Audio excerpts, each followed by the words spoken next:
It's kind of a cool game. Robert and I sit in silence for a while, carving our pieces of wood. I think I'm getting the hang of this. It's actually kind of relaxing. I glance over to see what Robert's working on. He's carving a smaller wooden knife. Wooden knife? Ah.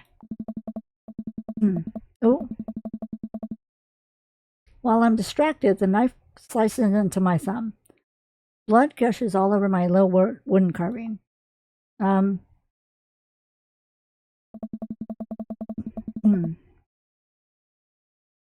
Robert is lost in carving and doesn't notice me bleeding everywhere. Robert still doesn't notice. Robert, I'm dying. I'm bleeding to...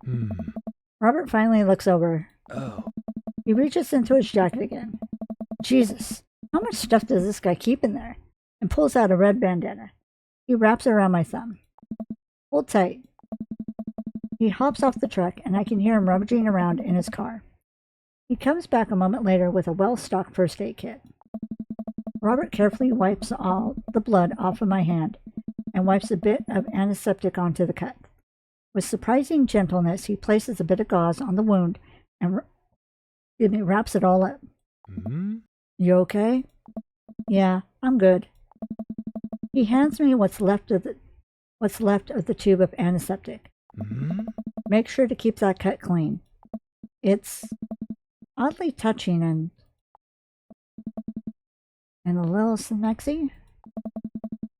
I guess I'm a real whittler now. Oh. That you are. Be careful, though. They're attracted to the smell of blood. Wait, what? What's attracted to the smell of blood? Oh. Cryptids. Tons of them out here, you know. Cryptids. Like Mothman and stuff? Huh. Mothman is bullshit, but yeah. This town's a hotbed for cryptozoological occurrences. You're joking. Oh, I wish I were. I'm a skeptic myself. Or at least I thought I was. There are things in these woods that we can't possibly comprehend. I think about my entire time in the city. Aside from the occasional stray coyote, I don't think it's too bad. You ever heard of the Dover ghost? I don't think so. Hey. Well, let me tell you a story. Oh. I was out in the woods here on a weekend camping trip with Betsy. You don't know Betsy, but she's a big pup, pit bull. Real intimidating. I feel safe around her. First night goes without incident. I get some solitude. Betsy gets to pee wherever she wants. All good stuff. Second day, I get the idea in my head that I can hike deeper into the woods. Probably against my better judgment, but hey, we're just having a fun camping trip, right? So me and Betsy start marching in the morning. It gets a little late and we set up camp, but it's different this night. Real quiet. You can't hear the birds, the crickets, squirrels, nothing. More silence. Then it happens. I hear the most unholy growl I've ever heard in my life, right outside the tent. Me and Betsy, we go to investigate. We look around the clearing. Nobody's there. But there's this feeling. Not sure if I can quite describe it. I know. Something is watching us. Betsy, though, she's scared. Never seen her like that. And when she's scared, I know that I should be too. And then I see it in the distance. Man, but if something that didn't know what a man was supposed to look like made it. It just looked wrong. Big. Arms too long for its body. Black eyes. Just stood there and stared at me.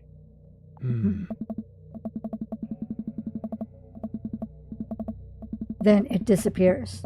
I hear one yelp from Betsy and I turn around to check on her. But she's gone. Into thin air.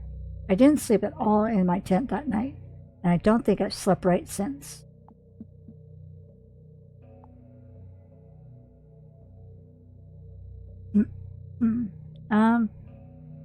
That's terrible. Wow, Robert. Oh. I'm so sorry. They say that if you listen closely on quiet nights just like tonight, you can hear the howl of the Dover ghost. Oh, he's joking. A howl resonates through the woods. It doesn't sound like a regular howl. It's so guttural, even from far away. Something about it makes my skin crawl. Really? Okay, Robert, real funny. I turn to look at Robert. He's white as a sheet. You're messing with me, Whoa, right? whoa. I was messing with you up until literally just now. I totally made that camping story up. I strain my eyes to scan the forest line, trying to see where the howl originated from. Off in the distance, I see something. It's so far away, I barely can make out the shape. It looks human, but it's dragging something?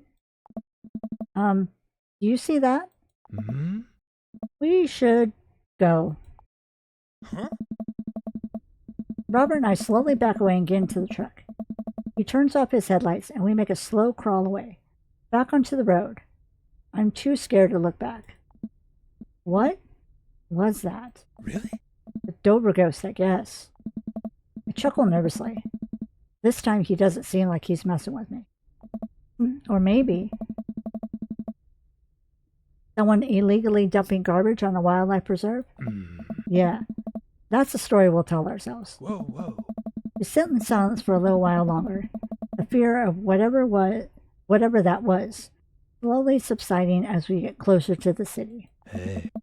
Thanks for coming out. This was fun. I'm sorry I haven't been in touch. I've just been in a way lately. I had to get out of the house. I don't know. Had to be around somebody. You doing okay, man? Mm-hmm. Robert thinks for a second and lights another cigarette. Hey. Been doing a lot of thinking. He takes a long drag. As I get older, I feel more and more that I'm just drowning in the sea of regret. I was so busy chasing after these things I thought would make me happy that I didn't think about anyone else. All I cared about was myself. I didn't even think. Robert stops.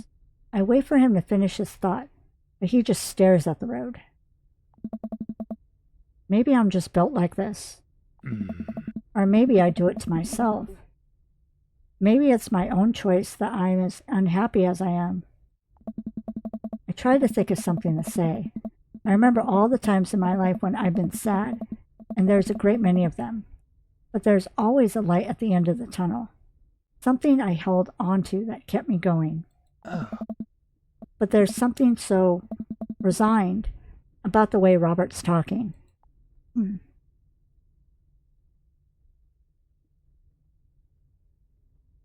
I'm glad you told me.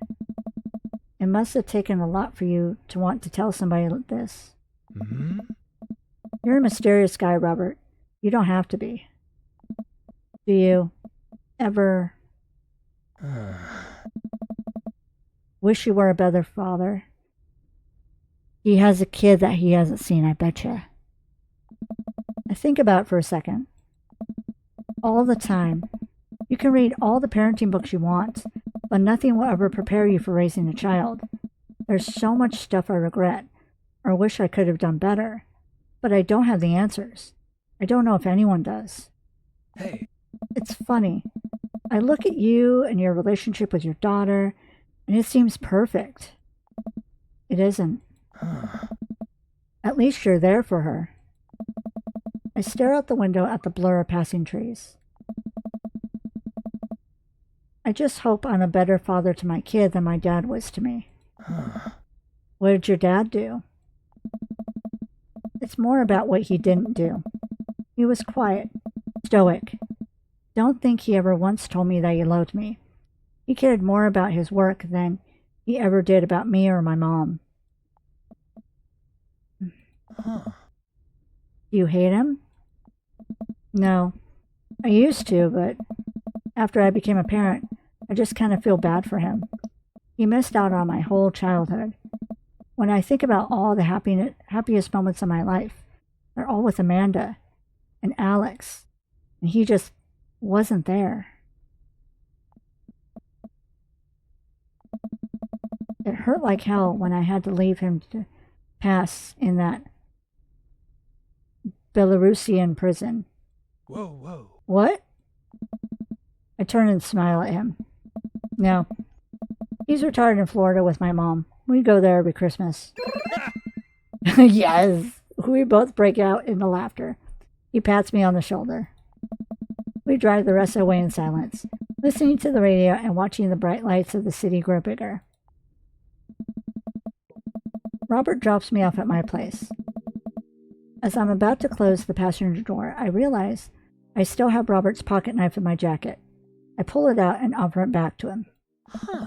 You hold on to that. Never know when you might need it. Night, Robert. Have a safe drive home. Robert smirks and pulls away. He then immediately pulls into his driveway, which is one over from mine. He gets out and waves. Aw. I tiptoe into the house, careful not to wake Amanda up. Whoa, where'd you come from? I look around and spot Amanda coming out of the kitchen with a glass of water. I thought you were sleeping. Oh, Robert woke me up to go cryptid hunting. You know, the Mothman is bullshit, right? Amanda, Lang. You know what? It's fine. I think about the conversation I had with Robert in the car as Amanda starts walking toward her room. Hey, Amanda? She stops. I love you. It's weird when you say it outright and sincere like that, but I love you too. Night. I chuckle to myself and finally decide to go to bed. Dad tip 25. Drink plenty of water. Oh, let's see.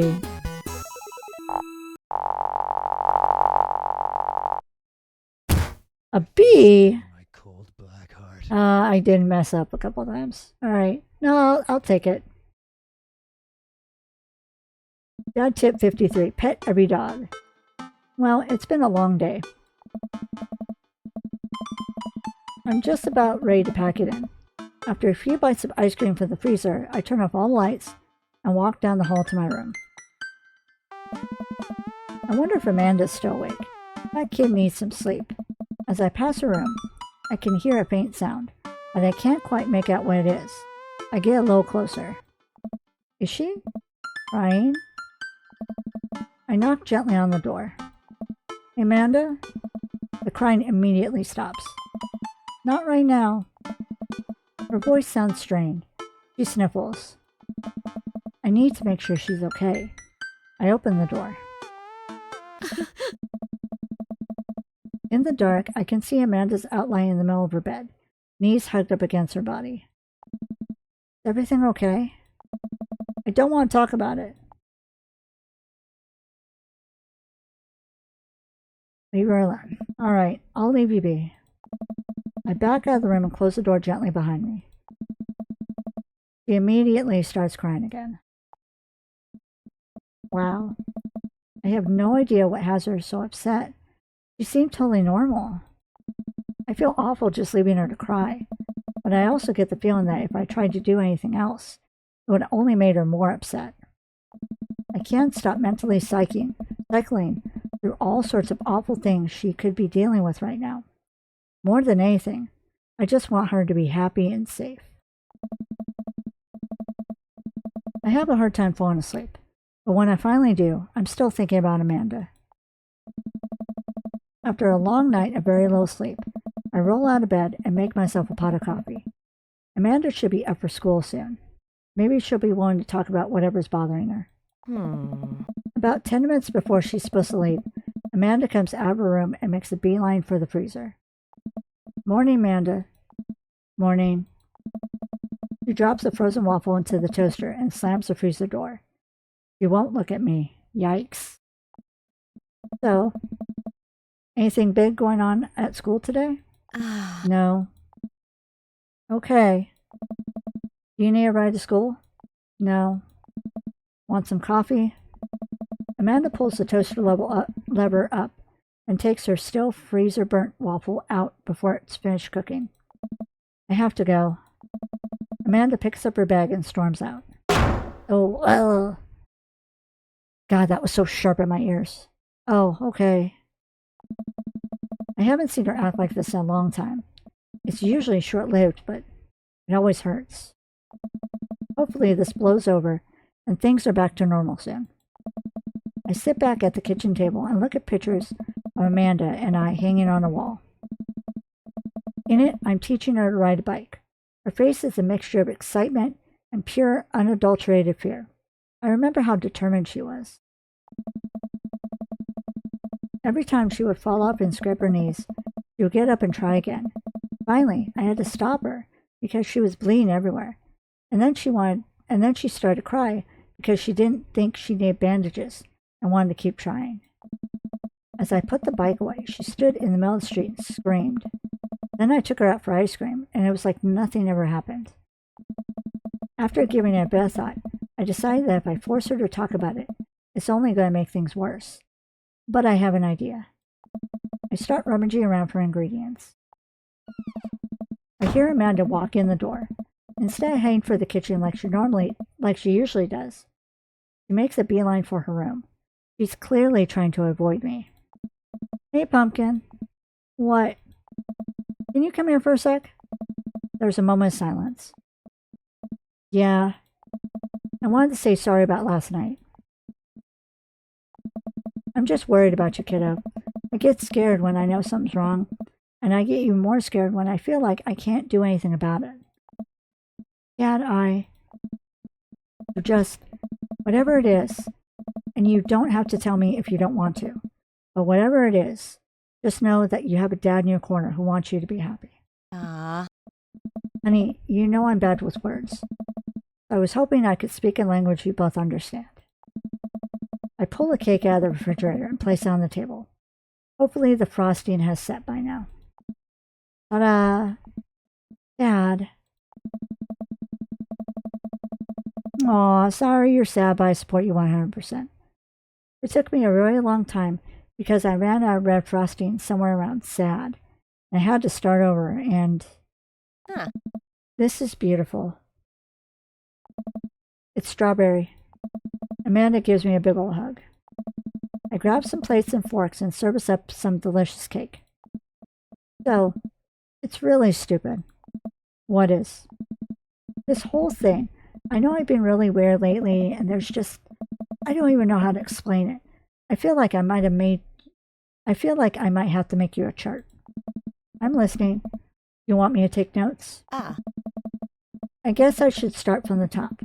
So you know how Emma R is going to that fancy art school in California, right? Emma R.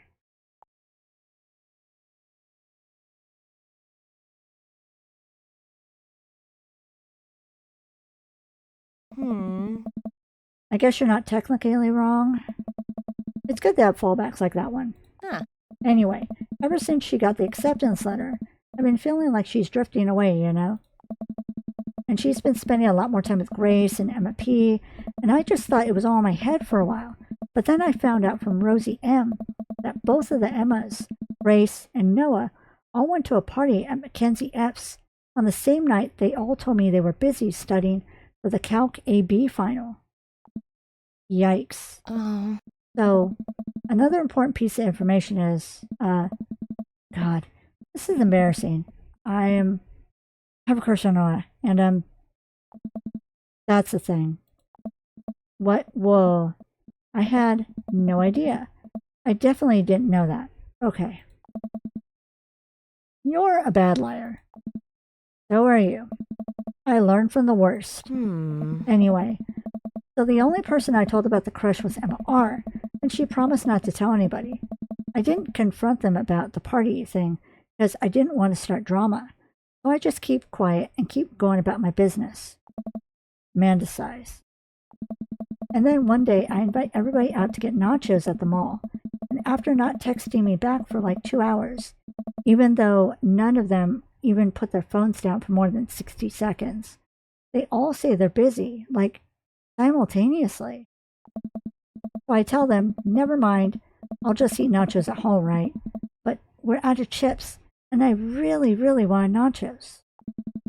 Totally understandable. Dad. So I go to the mall anyway. I get to the food court, and who do I see there but Grace, Emma P, Emma R, and Noah, all hanging out together and eating nachos. Without me. What? It gets better. I'm standing by the escalators watching them, and I realize that Noah has his arm around MR, which is kind of weird, right? But then they kiss. No. Yes, I know. Her little So I storm over there and I'm like, hey. And Grace drops. And Grace drops the nacho on her shirt, as of course she does. And MR just like glares at me. Grace. Nothing is coming up. I don't know who that is. Grace is the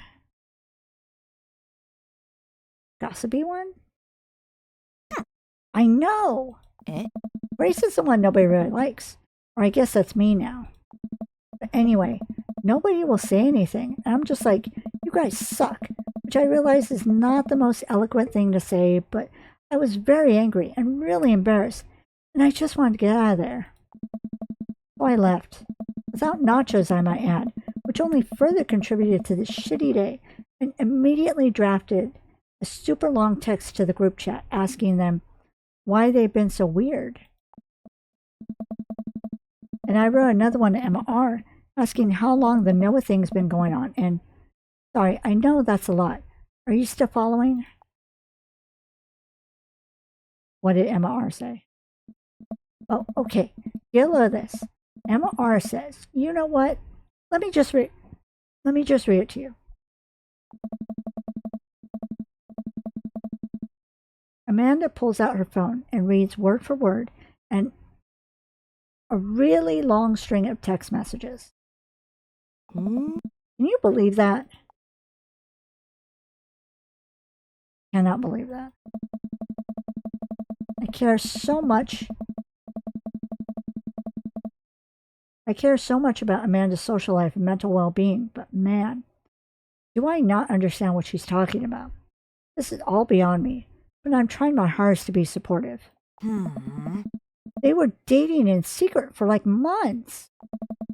So I told her that she's being a real terrible friend, and she's like, well, if you think I'm so terrible, then just stop being my friend. And I was like, okay.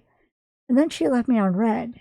And then, wait, left me on red. What's that?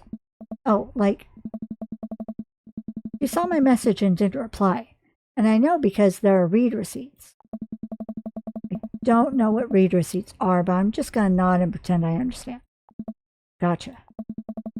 So while this is all happening, I'm talking to Emma P about how mad I am because she's at least being kind of reasonable, and I'm venting to her about how pissed I am about everybody and stuff. And then out of nowhere, Noah texted me and he's like, how could you say that about me? And I'm like, hey, what about you? And he tells me that Emma P sent screenshots of everything I told her to the group chat that I got kicked out of. All right, I think you lost me at screenshots, but that's definitely sounding bad. There's so much more, but honestly, it's all just really stupid teenager stuff. The bottom line is that everybody dropped me. Half of my grade hates me, and now I have no friends. Amanda, I'm so sorry. I almost expected it from everybody else, but Emma R has been there since Dad died.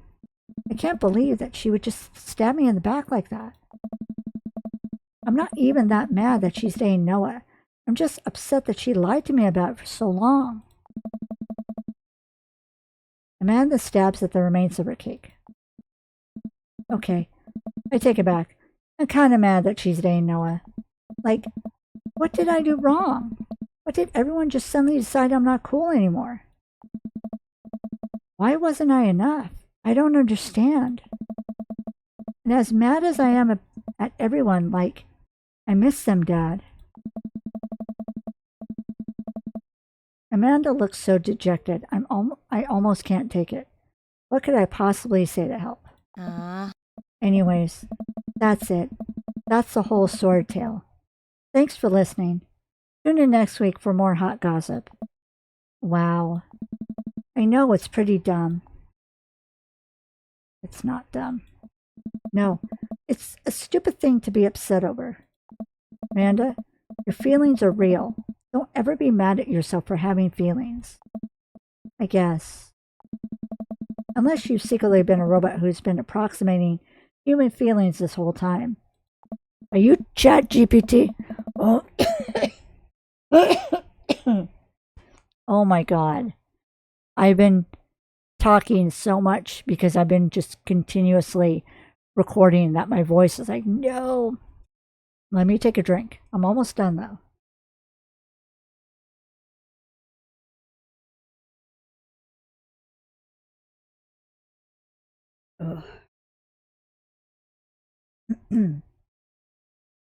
Dad, if I was a robot, I would have transformed into a monster truck a long, long time ago.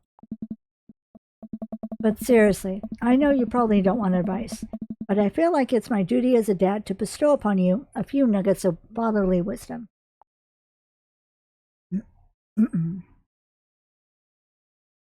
Real friends don't do that. When you get older, you start to realize the sort of people you want to associate yourself with. Do you really want to surround yourself with people who would do something like that to their friend? It takes a lot of work to find and maintain meaningful friendships. It took me a long time to figure that out myself, and I wish I had learned it sooner. If the other person is putting the effort in to show you how much they care, it's not worth it. You're not beholden to being their friend. Ultimately, I think this says way more about their character than it does about yours. Because you're amazing. If they can't see that, well, that's their problem. I'll keep that in mind. I looked down at the table. Did we just eat that whole cake? Yes, we did just eat that whole cake. Well, good talk. Amanda gets up to go to her room. Before she closes her door, she turns around. Hey, Pops. Yes. Thank you. You are always welcome. Love you, Amanda. I love you too, Dad. Oh. Welcome. You've got dads. Okay. No, Craig! Go away!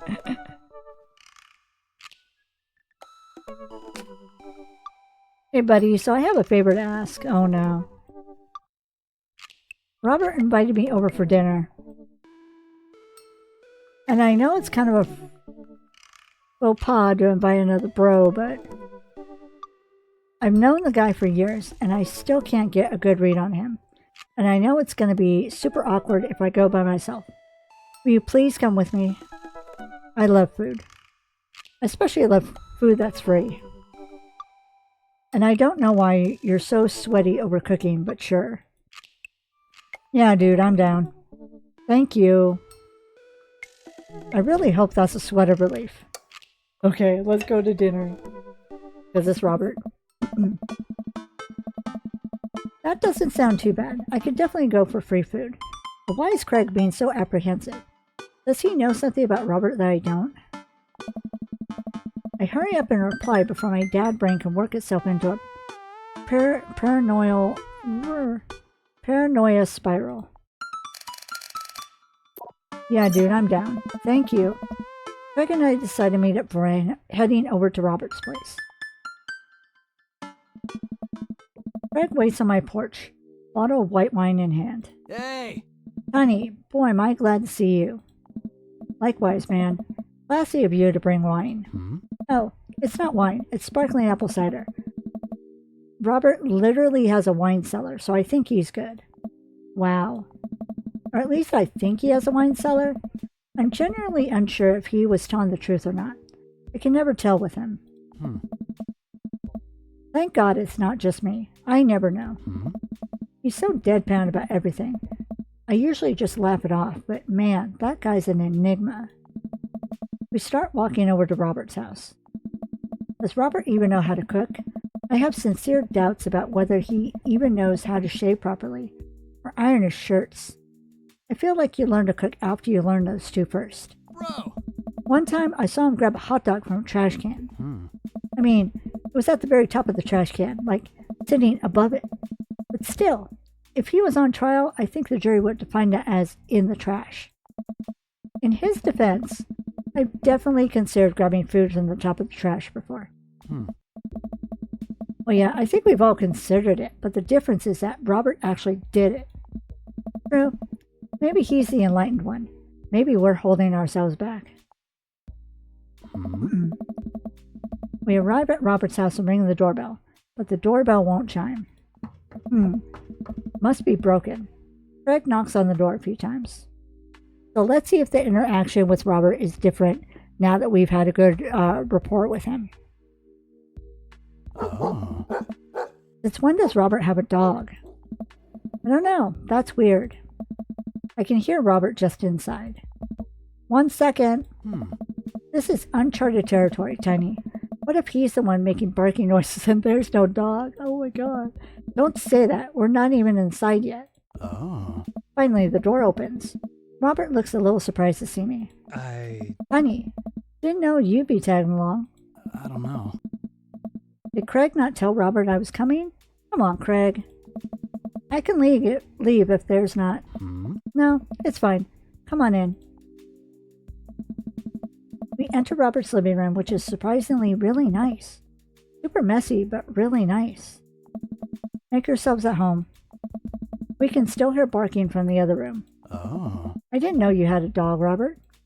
Oh yeah, that's Betsy. I have to put her up when guests are over. She'll calm down in a bit. What kind of dog is she?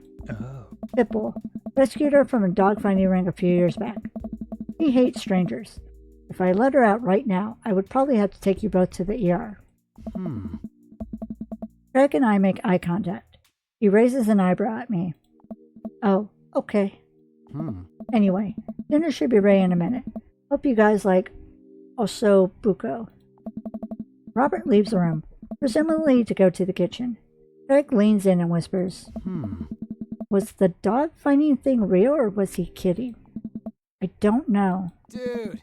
What's osso buco? I don't know. Did he make up that word? Until I have osso buco in front of me where we can only assume so. We sit in silence for a second, taking in Robert's living room. Are we about to get sawed? Oh. Nah, usually you wake up in those situations. We voluntarily walked into this one. Robert finally walks into the room, carrying 3 paper plates of steaming food like a waiter. I don't have a dining table. Don't trust them. So we're eating here. Hey. Also, I don't have real people plates. Hope that's okay. Robert sets plates in front of us on the coffee table. I still can't tell what it is. Looks like meat, maybe. Lots of sauce. I can make out some vegetables. I think this might be rice, but it could also be pasta. Guess there's only one way to find out. I take a bite. Hey. Oh my god. I take another bite. The medley of flavors in this dish is amazing. The meat is so tender and the risotto, I think that's what it is. It's so creamy. Oh. Robert, this is really incredible. You cook this? I fished it out of the dumpster behind a restaurant. Or at least I think it was a restaurant. Nice. Can you believe people just throw this stuff away? I almost gag. Oh. I'm kidding. I look over at Craig, who looks wary, but still has his mouth full. He gives Robert a thumbs up. Glad you like it. Where did you learn to cook like this? Worked at a restaurant in Spain for a hot sec. He messing with us. I decided to play along. You lived in Spain? After I dropped out of college, I went backpacking through Europe, crashing on couches, sleeping in hostels, wherever. Totally broke. Worked a couple odd jobs wherever I could to scrape together some cash. Oh. One night, I'm eating dinner at this little restaurant just outside of Madrid. I go to pay and I realize I spent the last of my money on booze the night before. Oh. I'm in the middle of ditching when the manager catches me and puts me at work in the kitchen. Long story short, they ended up liking me so much, they offered me a job. Why not, right? Started living with some distant relatives on my mom's side. Hey. Over the course of 2 years, I worked my way up from busboy to sous chef. Learned a lot. Craig and I wait for the punchline. What night watchman did he swindle to get back to the States?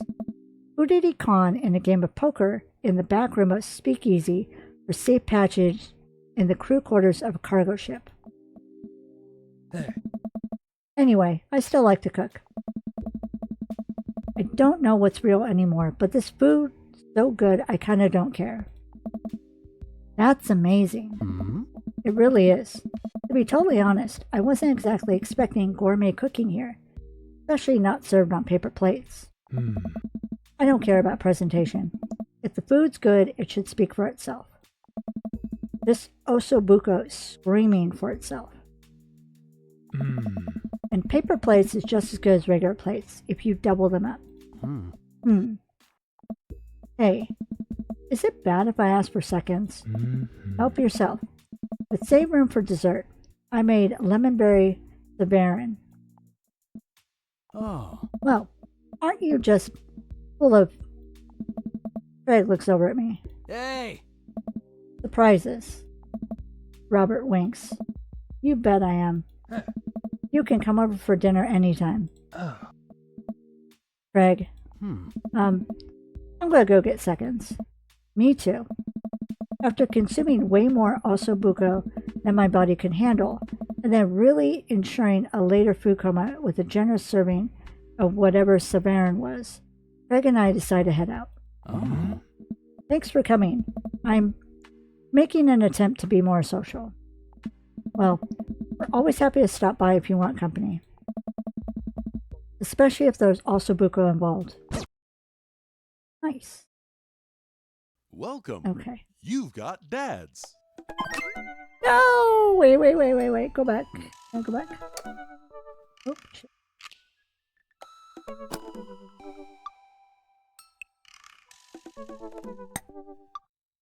What was this? No! Why is there 2 messages? Okay. No, I'm not doing that, Craig. Talking to Robert. Leave me alone.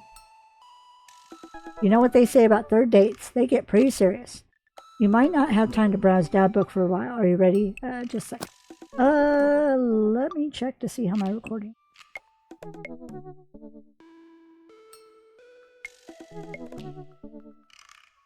Okay.